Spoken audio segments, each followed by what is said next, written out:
it's hard to believe, but this is the last week in our High C series. It's gone by fast. It's already done. Boom. This is it. But we have another series coming up after this one. It's called Unstoppable.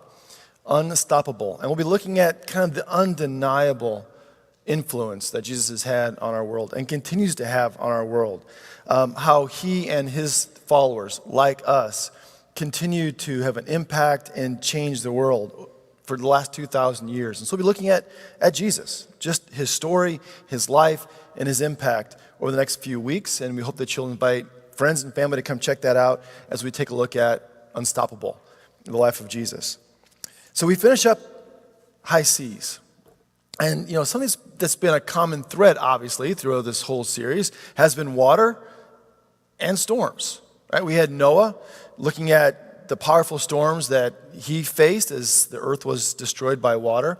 We took a look at Jonah, and he was facing some huge storms and was thrown into the storms and swallowed by a whale, that whole story. We looked at the parting of the Red Sea. That was probably not a very pleasant experience, probably very stormy is how that thing was split in half. And then last week we looked at Paul and his 15 days spent in this huge storm. Now, one of the dangers I hope I didn't cause was for you to think that storms are always bad. They're not. Storms are not always the enemy. I mean, yeah, we want to prevent them. We want them to go away. We want to avoid them. But the reality is, storms are necessary. Storms are a needed part of life. In fact, they're there for good reason. When God made the world, he made storms. They're part of the way the world works because the world is all about change. If you go back, let's say you got in a Tesla and you flew into orbit. It could happen. By the way, the coolest picture I think I've seen in a long time. Right, so you got Starman here in his Tesla. Anybody not see the Falcon Heavy launch? Okay, good. One person, you need to get out more. All right, so you got this Tesla, and Starman is there, right, in his little roadster. And you can see all these clouds and stuff moving around. You can almost see the circulation pattern here on the globe. Well, that's kind of God's design, right? The Earth itself wobbles in space between the Tropic of Cancer and the Tropic of Capricorn, right? Back and forth. And you get seasons because of that. And wind patterns change and move. You get this circulation pattern all across the face of the Earth. Then you get convection, right, where parts of the Earth heat at different rates than others. So water has different heat rates than, let's say, the land. And so heat moves up in the atmosphere and causes these storm clouds to kind of build and grow like you see in the summertime here in Arizona, these big cumulus clouds kind of growing in the atmosphere. And what are they doing? They're pulling moisture up, and they're taking it from one place to another. That's pretty amazing when you live in a desert. How hard is it for us to get water for our lawns? Or your sprinklers break, your little drip irrigation doesn't work. Look what God does. He can take water from an ocean and move it to your back lawn. That's huge. In fact, look at just the data on this. It's pretty powerful what storms can actually do. 1 inch of rain on an acre of land weighs 226,000 pounds. Right? So that storm can move 226,000 pounds of water and bring it over and dump it in your backyard. It's pretty amazing. Every minute, 1 billion tons of rain falls on the earth. 1 billion tons. That's power. And in fact, the earth has about 760 thunderstorms every, what? How many say year? Year? How many say day? No, hour. That's crazy, right? I mean, here's the point I'm trying to get at.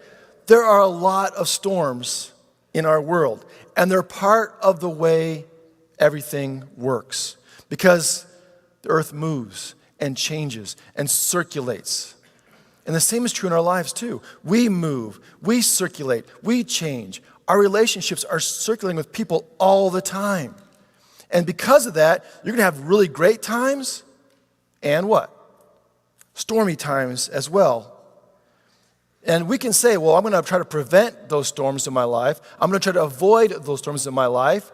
But the reality is, sometimes they're also necessary parts of our life as well.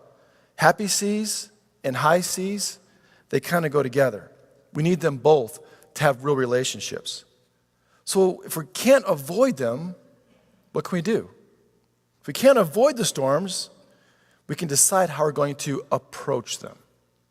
What is our attitude as we approach the necessary and regular storms that are going to occur and happen in our life? And they go together. Take, for example, you go out and you get that new job, right? You've been interviewing for it, you had your resume for it, it went really well, and you land that great job. You're excited, you go out and celebrate, it's fantastic. Then what happens? Well, maybe your boss is, micromanaging you, or your cube mate isn't very nice. The coffee is bad in the office. Or maybe someone's always burning popcorn in the break room. You get this stuff kind of builds up. And over time, that awesome job has these annoyances and these storms begin to brew. Or you're in school, semester starts, and you got all that blank paper and all those new crisp books, and it's so exciting, and you learn all this cool stuff, and then you find out you don't like your teacher, or your lab mate's no fun, or it's just the grind of doing it, and it's tough. Or how about parents? You have that baby, and it's perfect. Little baby, it's sweet and coos, and it'll be perfect. It'll never disobey, always listen. It's just a perfect kid. And then what? Yeah, storms happen all the time. So if we can't avoid storms, we have to learn how we can approach them better. Because if we're afraid of a storm, we will always be looking over our shoulder all the time. We'll be playing it safe instead of being bold, instead of living our lives. We'll be holding back instead of reaching out. Storms are part of our lives, and fear can distract us, impair our judgment, and cause us to make bad decisions. Edmund Burke said this: "No power so effectually robs the mind of all its power of acting and reasoning as fear." And that's not how God created us. He didn't create us to be people afraid of storms. In 2 Timothy chapter 1, Paul said this: "God did not give us a spirit of cowardice, but rather a spirit of power and of love and of self-discipline." Right? He gave us an approach for facing storms and high seas.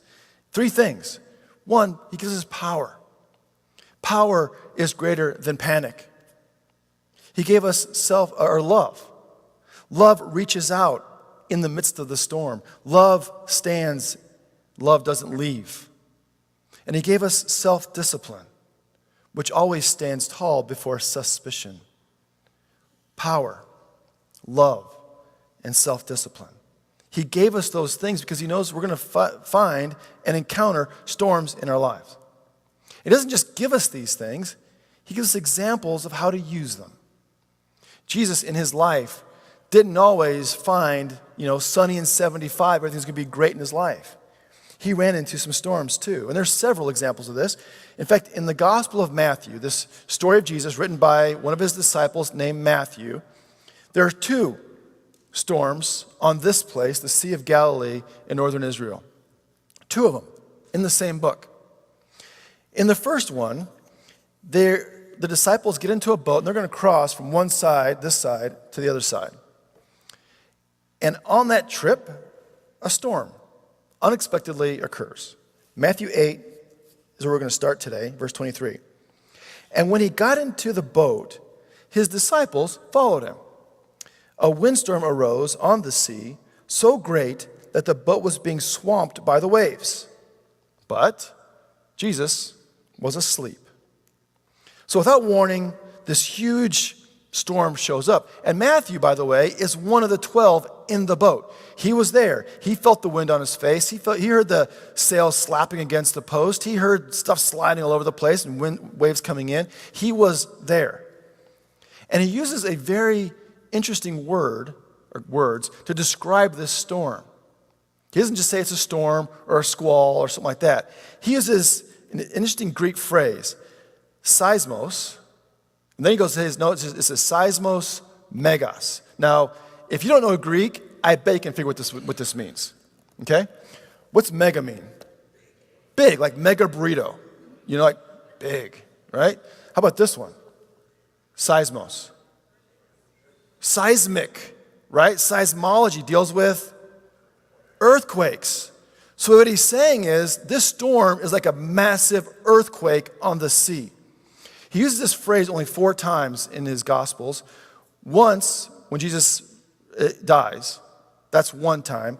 He uses it again when the angel comes down and opens the tomb, that earthquake, and the end of the world. Those are the 3 times he uses this phrase, seismos megas. It's like this is an earth-ending, history-changing, earth-shattering earthquake on the sea. So this is a big deal, and they're caught in the middle of it. And something else. What are the disciples doing before this? It says they're just following Jesus, right? Jesus goes into the boat, and what do? They just follow. They're doing nothing wrong. They're just doing what they're supposed to be doing. They're following Jesus, and the storm pops up. And you kind of wonder, couldn't you just have warned them? Hey guys, we're going on this little trip, but bring your life vests, right? Bring your Dramamine because you get a little rough. But he doesn't. They just get into the boat with him. See, one thing we have to realize in this story, very early on, is that being followers of Jesus does not mean it's always going to be sunny and 75. That sometimes when we're just doing what we're supposed to be doing, we're following Jesus as we're supposed to be doing, we're going to find there's going to be some storms. They're going to pop up. It's going to happen. The question now is, where's our focus in the storm? Where will your focus be? Because where was Jesus when the storm was going on?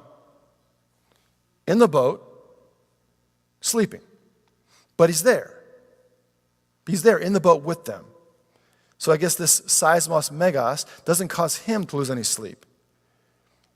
But for them, verse 25, they went and woke him up, saying, Lord, save us. We're perishing. We're about to die. So try to wake him up. Because they know that he can do something about this.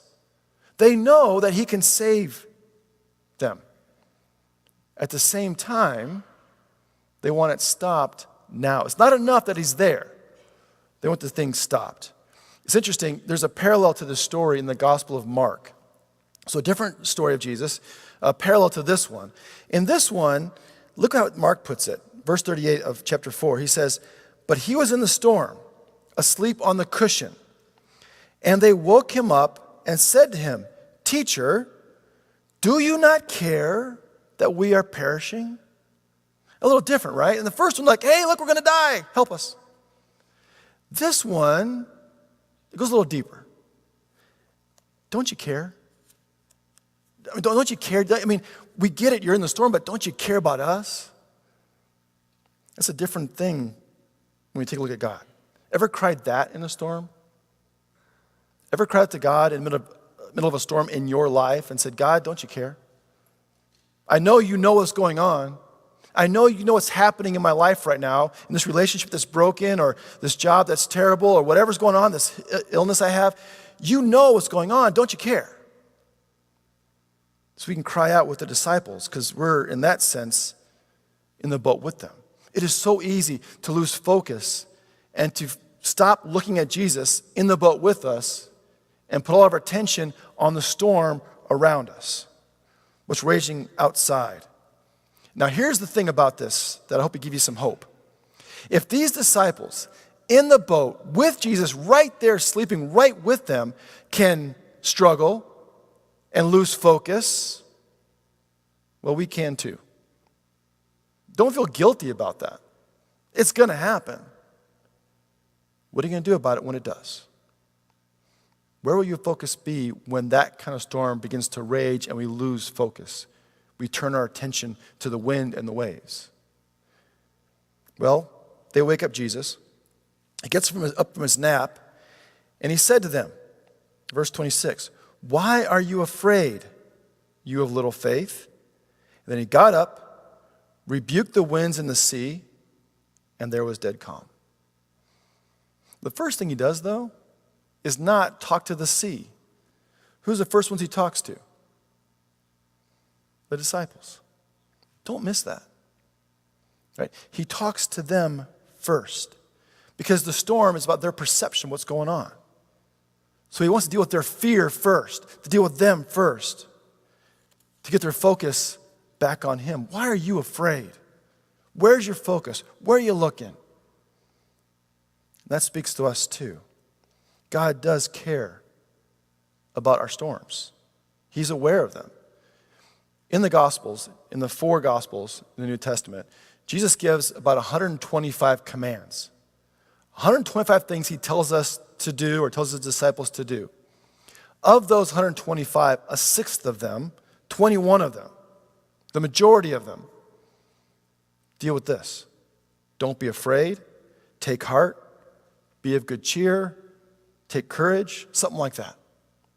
They deal with this exact issue because he knows we'll have storms. A majority of his commands deal with us not being afraid, but us keeping our focus on him and not the storms. He talks to us first. He takes our fears, our storms seriously. Okay, so that's when Jesus is in the boat. What if he's not in the boat? Or what if he's not right there sleeping on a cushion where we can see him? Well, that story is in the Gospels too. Later on in Matthew 14, again, Jesus is at the Sea of Galilee, but this time he has his own storm to worry about. His cousin, John the Baptist, has been killed, beheaded by the king. And Jesus is grieved. He's upset about it. It's a storm in his life. And what he does is he gets away. He gets his focus back on his Father. It says he goes off by himself to pray, to spend time with the Father, to focus on God. And he sends the disciples ahead of him on a boat to cross the Sea of Galilee. That night, in the middle of the night, 3 to 6 a.m., a storm arises. This is Matthew 14, verse 25. And early in the morning, he came walking toward them on the sea. But when the disciples saw him walking on the sea, they were terrified and saying, "It's a ghost." And they cried out in fear. But immediately Jesus spoke to them and said, "Take heart, it is I. Do not be afraid." So Jesus isn't in the boat, and they're afraid. They think it's a ghost. One of the questions you have to ask when you hear the story is, in your life, for you and me, how close does he have to be for us not to be afraid? How close? In the boat? Near the boat? On the shore watching the boat? I mean, how close does Jesus have to be for us to trust him? Well, here, he walks out to them. And you kind of know what happens next. If you know the story, you know what happens next, right? One of the disciples, which one? Peter, right? He sees Jesus and says, "Oh, that looks really cool. That's pretty awesome," right? He's walking on water. And so what he does is he fixates himself on what Jesus is doing, walking on water. And he asks Jesus, "Hey, Jesus, command me, tell me to come and walk to you on the water." Jesus says, "Water's fine. Come on out." Peter gets out of the boat, starts walking to Jesus on the water. Now, where's his focus right now? On Jesus, right? He's like, boom, cool, this is awesome, right? One of 2 people to ever walk on water in the history of the world is this guy. Then in verse 29, so Peter got out of the boat, started walking on the water, and came toward Jesus. But when he noticed the strong winds, he became frightened and began to sink. He cried out, "Lord, save me." Now, big question we have to ask, right? Why does he sink? Okay, he's not buoyant, right? I'm just kidding. Let's go backwards, right? First off, why did he sink? Because he was frightened. That's where it starts. He became frightened. We said fear has a huge impact on our lives. What causes him to sink is fear. Now, why was he afraid? Now, by the way, remember, this had happened before in a sense. Jesus was in the boat, calmed a storm. Jesus had called him to walk on water. He did. Okay? So in this case, why is he afraid? What switched his focus? Well, the wind and the waves did. He noticed the wind and the waves. He paid attention. It caused him to lose his focus. Because here's the thing. When you turn your attention from following Jesus, right, walking toward him to what? The wind and the waves, what are you not looking at anymore? Jesus. You focus on the wind and the waves. So when Peter notices the wind and the waves, he stops looking at where he's going. Well, Jesus doesn't let him drown. It says he reached out his hand and pulled up Peter, which means something else very important. He was an arm's length away. It wasn't like Jesus was 100 feet away and here's Peter back here walking toward him. They were like here. Jesus was right there, close enough to grab him. Don't lose track of that or lose sight of that. He was that close. And Peter still looked at the wind and the waves. We do the same thing. Jesus could be right here. We're like, whoop, looking the other way. So again, where's the focus? Then they get back on the boat. Matthew 14. You of little faith, he says to Peter. Why did you doubt? When they got into the boat, the wind ceased. Now, there's something super important here I want you to look at too. This idea of doubt. Where's it at? There it is, right here. Why did you doubt? Because a lot of times we think of doubt as like unbelief, right? I don't believe the Cubs win the World Series again in 150 years or whatever. We doubt something's going to happen. Or we say that Peter doubted the power of Jesus. Peter doubted he could walk on water. He didn't believe those things. But if you think about it, those aren't true, right? He believed in Jesus' power because he's the one who got out of the boat. 11 guys stayed inside. One guy got out. He believed he could walk on water because Jesus told him to. We know that because what? He walked on water. So it wasn't about belief. So what is doubt here talking about? Well, the Greek word used for doubt here doesn't necessarily mean unbelief.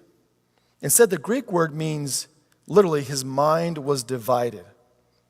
Jesus says, why is your mind divided, Peter? That's what he's saying.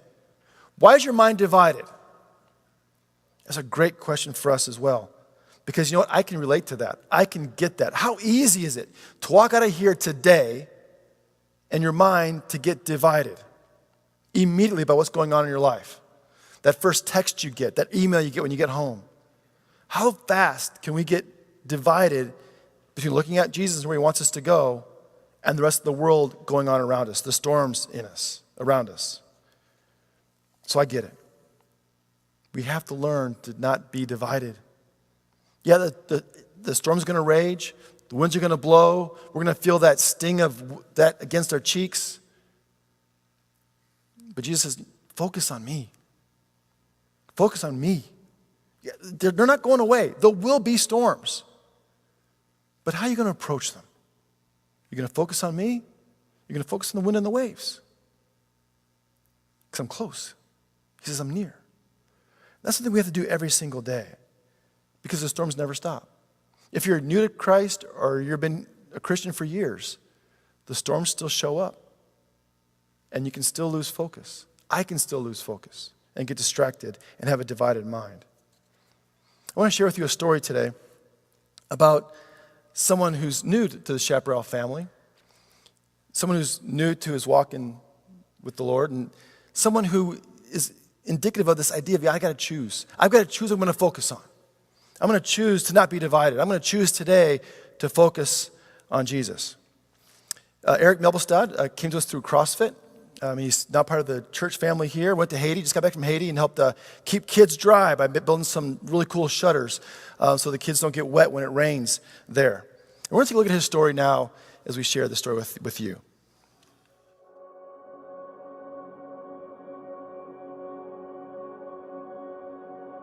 Growing up as a kid, the extent of my relationship with God was going to church and kind of hearing about him as opposed to pursuing him myself.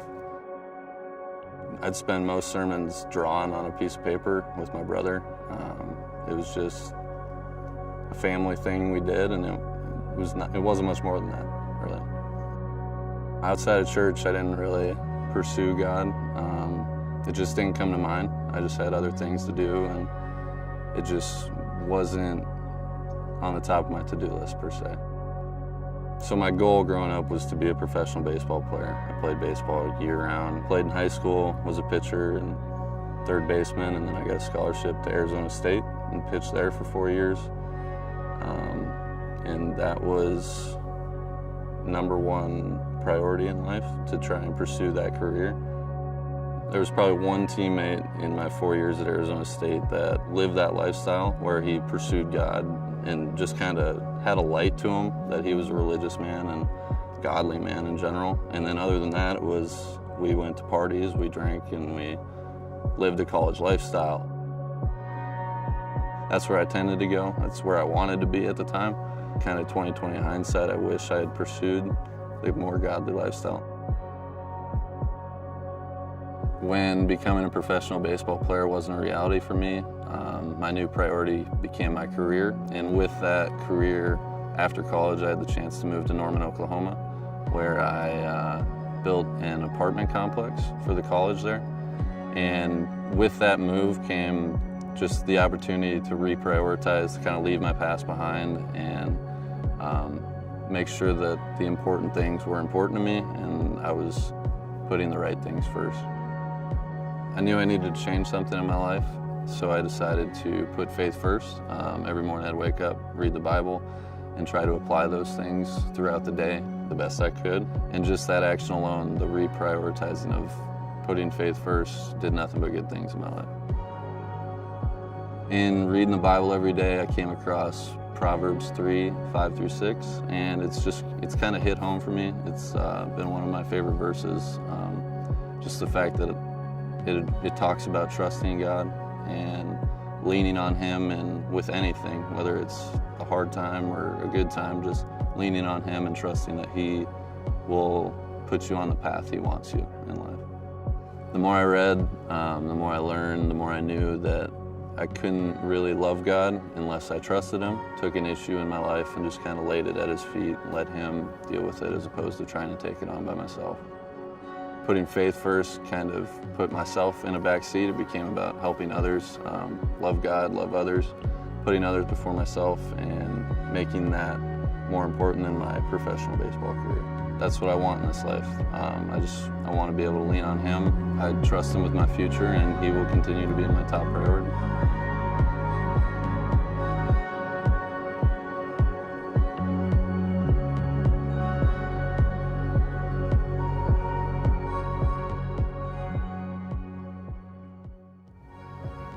Thanks, Eric, for sharing your story with us. And it's a story that we can relate to. It's one of those stories that it sounds, in a sense, so simple. He opened his Bible and started reading. He put God first. We talk about that, but tomorrow when you get up in the morning, where's your focus going to be? Ask this question: what's the first thing going to come in your mind? I'm gonna check the news real quick on my phone. Who's tweeted something new? What's on Facebook? How about getting up, do something Eric suggested, open your Bible, find a verse, and apply it to your life that day? Will it help you focus more on Jesus instead of the storms around you? It could be that simple. Just taking the first thing in the morning in that day to center yourself. Focus yourself on what God wants you to do. And by the way, it's something that Jesus Himself did. He always focused Himself back on God. And that's our choice. We will have storms in this world. They're going to happen. How are you going to approach them? Are you willing to get out of the boat, follow Jesus, and make a difference in your life?